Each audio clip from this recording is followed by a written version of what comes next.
That story's a lie. And today, we are burning it down. Stay with me. Because what you are about to hear will not just change how you see boundaries, it will change how you see yourself. What if the guilt you feel every single time you say no is not a sign that you are wrong, but proof that you have been taught to make yourself small for far too long? Let that land for a moment, because we live in a world that applauds self-sacrifice. We celebrate the person who never sleeps, who always shows up, who puts everyone else first. We give awards to exhaustion. We call it dedication. We call it love. We call it strength. But what if it is none of those things? What if what we have been calling strength is actually a very sophisticated, very painful, very deeply human form of fear? Research into vulnerability, shame, and human connection, thousands of interviews across years of deep, uncomfortable, honest work, reveals something that most of us are not ready to hear. The most generous people, the warmest people, the people who would give you the shirt off their back without a second thought, these are often the same people who have the weakest boundaries. And that is not a coincidence, that is a pattern, and that pattern has a name. It is called the never enough trap. You were taught probably very early that your value as a human being was directly connected to how much you could give, how little you could complain, and how smoothly you could make other people's lives run. You learned that needing things was burdensome, that having limits was weakness, that asking for what you deserved was arrogance, and so you learned to shrink. You learned to laugh off the comment that hurt you. You learned to say, "I'm fine," when you were falling apart. You learned to absorb other people's emotions like a sponge, and then wonder why you were always so heavy, so tired, so utterly hollow at the end of every single day. And then when you finally, shakily, terrifyingly tried to draw a line, when you said, for the first time, "I can't do that," or "that doesn't work for me," or simply, quietly, devastatingly, "No," the guilt hit you like a wall. And you thought, what is wrong with me? Here is what is wrong with you. Absolutely nothing. That guilt is not your moral compass. It is your conditioning. There is a profound difference between the two, and understanding that difference might be the most important work you ever do in your entire life. Guilt that comes from your moral compass sounds like this: I did something that hurt someone I care about, and I want to make it right. That is healthy. That is human. That is your values talking to you. But the guilt you feel when you set a boundary, that guilt sounds like this: I disappointed someone. I made them uncomfortable. I took up space. I existed in a way that was inconvenient for someone else, and I cannot bear it. That is not your conscience. That is your wound. And wounds, unlike compasses, do not point toward truth. They point toward whatever hurts least in the moment. And what hurts least in the moment for someone who has been conditioned to earn their worth is to cave, to apologize, to take it back, to make the discomfort go away by making yourself smaller again. But here is the devastating irony. The moment you abandon that boundary to escape the guilt, you create something far worse. Something that builds slowly, quietly, dangerously beneath the surface of every smile and every, of course, no problem: resentment. Resentment is the price you pay for every boundary you abandoned. Every time you said yes when your entire body was screaming no. Every time you swallowed your needs to feed someone else's comfort. Every time you handed over something precious, your time, your energy, your peace, your joy, to someone who never even asked if you could afford to give it.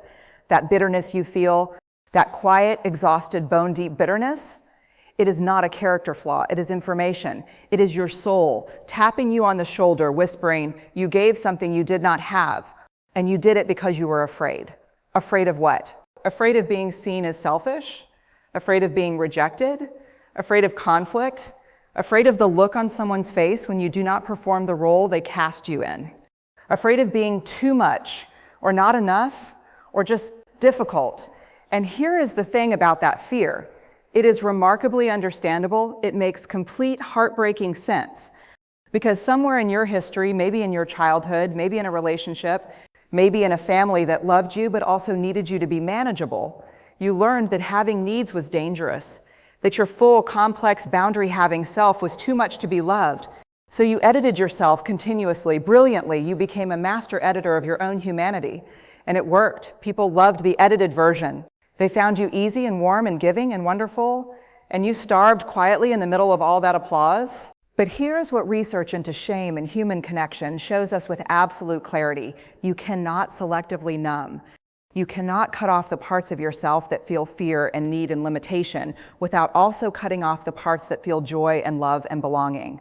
When you edit out your boundaries, you do not just lose your no, you lose your yes. You lose the capacity to give freely, joyfully, from a place of genuine abundance, because you are always giving from a place of scarcity, obligation, and fear. The people pleaser does not actually please people, not really, not deeply, because what they offer is not a gift freely given, it is a performance driven by terror. And on some level, even if they never name it, the people around them can feel that. They can feel the tension beneath the generosity, the exhaustion beneath the smile, the transaction beneath the warmth. Real generosity, the kind that actually nourishes human connection, can only come from a person who knows what they have to give and what they do not. A person who says yes because they mean it, a person who can say no because they respect themselves enough to be honest. That is the paradox that most people miss entirely. Boundaries are not the enemy of love. They are the architecture of love. They are what make love sustainable, honest, and real. Without them, every relationship collapses under the weight of unspoken needs and accumulated resentments. With them, two people can actually see each other, can actually show up fully because they both know the ground is safe. Think about the people in your life you trust most deeply. Not the people who always say yes, not the people who never push back or have needs or express discomfort. The people you trust are the ones who are honest with you, the ones who tell you the truth even when it is uncomfortable, the ones who say, I love you and I cannot do that right now. That honesty, that brave, clear, sometimes painful honesty is what trust is built from. Not performance, not compliance, not the relentless erasure of self in service of someone else's comfort. There is a phrase, simple, almost shockingly simple, that captures this entire truth in 5 words: clear as kind, unclear as unkind. Read that again. Because it runs against everything most of us were taught. We were taught that being vague was being polite, that a soft maybe was kinder than a firm no. That trailing off, hedging, over-explaining, apologizing, softening, cushioning, that this was consideration, that this was grace. It is not. Vague boundaries are not kindness. They are cruelty in slow motion. They leave people confused, second-guessing, unable to trust what you actually mean. They keep relationships suspended in a fog of ambiguity where nobody can actually move forward because nobody actually knows where they stand. When you say clearly, honestly, respectfully, no, I cannot do that, this is my boundary, you give the other person something extraordinary. You give them the truth. You give them the dignity of a real answer. You give them the chance to respond to who you actually are rather than who you are pretending to be. And yes, they might be disappointed. They might be upset. They might push back. They might even leave. And this is the part that nobody talks about. This is the part that lives underneath all the self-help language about boundaries, the raw, terrifying, unavoidable truth. Setting boundaries means accepting that some people will not like it. Some people built their relationship with you on the assumption that you had no limits, that you were endlessly available, endlessly accommodating, endlessly willing to sacrifice yourself for their comfort.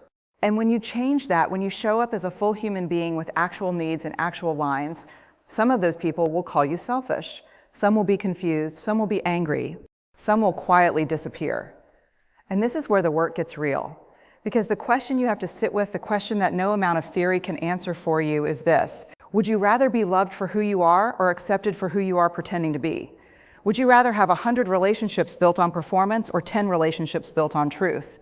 Would you rather spend your life managing other people's comfort at the expense of your own soul? Or would you rather do the terrifying, magnificent, worthwhile work of showing up as yourself? Wholehearted living from a place of genuine connection and authentic self-worth. It does not come from being liked by everyone. It comes from being known by someone.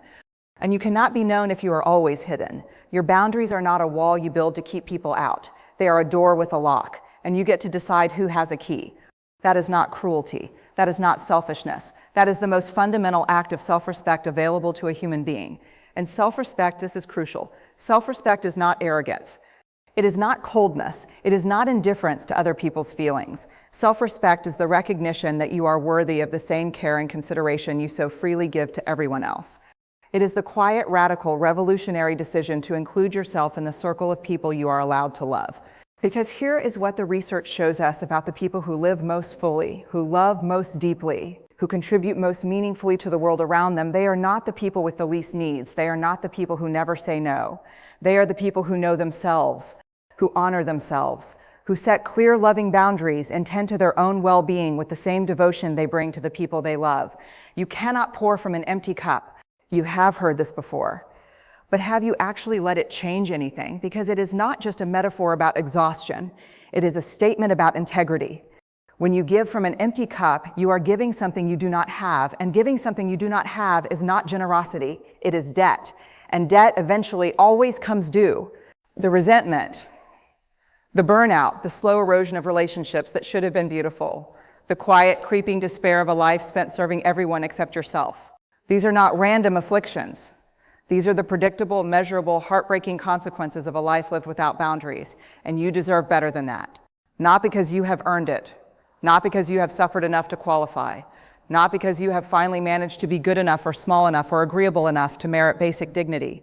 You deserve better than that because you are human, because your needs are real, because your limits are not character defects, because the voice inside you that says, I cannot keep doing this, is not weakness, it is wisdom. And it has been trying to reach you for a very long time. The guilt will not disappear overnight. Let's be honest about that. Years of conditioning do not vanish because you heard something true. The first time you set a boundary, the first real, clear, honest boundary, the guilt will be enormous. It might feel like you are doing something terrible. It might feel like you are breaking a rule so fundamental that you have never even questioned it before. That feeling is not evidence that you are wrong. That feeling is evidence that you are changing. And change, real change, deep change, the kind of change that rewrites the story you have been living, always feels terrifying before it feels like freedom. So feel the terror. Shake a little, let your voice wobble, say the thing anyway. Say, I love you, and no, say, I care about this relationship and I cannot do that. Say, that doesn't work for me. And then this is the part that takes the most courage of all. Stay in the room. Don't apologize. Don't over-explain. Don't immediately fill the silence with reassurances and qualifications and elaborate justifications. Just let your boundary stand. Let it be real. Let yourself be real. Because the world does not need more of your performance. The world does not need another version of you that has been carefully edited to be palatable to everyone and nourishing to no one. The world needs you, the actual you, the one with limits and needs and the full, complicated, magnificent truth of who you are. That person, that unedited, boundary-setting, occasionally disappointing, fully alive person is worth knowing, is worth loving, is worth being. We began today with a question. What if the guilt you feel for setting boundaries is not your conscience, but your cage? And here at the end is the answer. It is the cage. It has always been the cage. And the key has always been in your hand. The guilt is real, but it is not the truth. The conditioning is deep, but it is not permanent.